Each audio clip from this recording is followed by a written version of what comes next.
how to manage your store product settings on Bigcommerce easy and quick. Hello guys, in today's video I'm gonna show you how to manage your store product settings. First, open your browser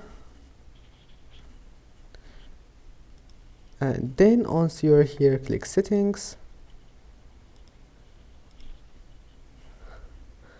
and here you will find display settings.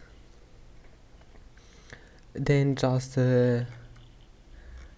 scroll down and here we'll find menu display types. Now click product settings.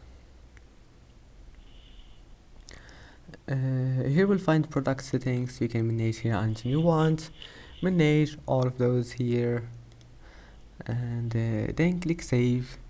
I hope that can help you, and that's it for today's video. If you like this video, please don't forget to like and don't forget to subscribe, and thank you for watching this video until the end, and see you in the next video.